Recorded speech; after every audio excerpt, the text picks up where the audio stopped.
అయితే ఇది సైడ్కి లాగేస్తుంది అనమాట, కనబడుతుంది సైడ్కి లాగేస్తుంది. దీనికోసం అయితే అది చేపించేదానికైతే మనం అయితే గూడూరుకి అయితే వెళ్తున్నాం. ఇంకా గూడూరు కాడ కలుసుకుందాం.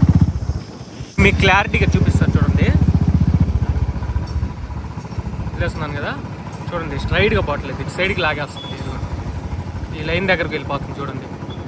ఇది ప్రాబ్లం. ఇదైతే చెక్ చేయించేదానికి, రెక్టిఫై చేయించుకునే దానికైతే మనమైతే మా మామ షాప్ కాడికి వెళ్తున్నాం. అయితే ఇప్పుడే గూడూరుకి రీచ్ అయ్యాం. గూడూరు కాడ నుంచి లోపలికి వెళ్ళి మదీనా వర్క్ షాప్స్ అని చెప్పి టైప్ చేసుకుంటే అది వస్తుంది అనమాట. తెలియని వాళ్ళు కొత్త వాళ్ళకైతే, మనకైతే తెలుసు కనుక మనం అయితే వెళ్ళిపోతాం అనమాట గూడూరు కాడికి, మా మామూలు షాప్ కాడికి.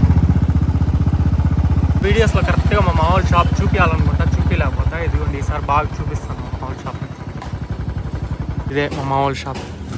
ఈ బైక్కే మార్చాల్సింది మనం. ఇచ్చుడు ఎప్పుడు వచ్చి ఏమన్నా పని చేయకపోతే ఏం చెప్తావురా? బాయ్ బిజీగా ఉన్నాను బాయ్, చెప్పు బిజీగా ఉన్నాను. ఏం చేయవు? ఏ బండి చేయవా?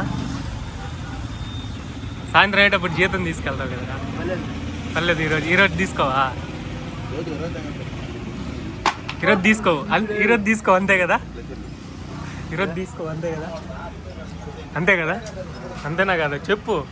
చెప్తా మా మామతో చెప్పేస్తా. అన్నీ చూస్తూ ఉంటాడు వెళ్ళి. చూడరా తమ్ముడా, ప్లీజ్ చూడరా, చూడు. అయితే తీసుకొచ్చి పెట్టి మా మామకైతే మొత్తం ఎక్స్ప్లెయిన్ చేశాను. ఆయన వచ్చి ఫస్ట్ బైక్ అయిన తర్వాత, అంటే ఈ బైక్కి సామాన్లు అన్నీ మార్చాలంట, మడ్గర్లు అవన్నీ పక్కన పెట్టేసి దీన్ని ఎత్తి మన బండిని పెట్టి రిపేర్ అయితే స్టార్ట్ చేస్తాం. చేయించుకొని ఇంకైతే నాయుడుపేటకి అయితే బయలుదేరేస్తాం. ఏమి లేవు, ఈ చిన్న చిన్న బోల్ట్లు ఉంటే అవి టైట్ చేసి మనకైతే ఫిట్టింగ్ చేసి పంపించేస్తాను అనమాట. Hope you guys enjoy this video. నచ్చితే లైక్ చేయండి, షేర్ చేయండి, సబ్స్క్రైబ్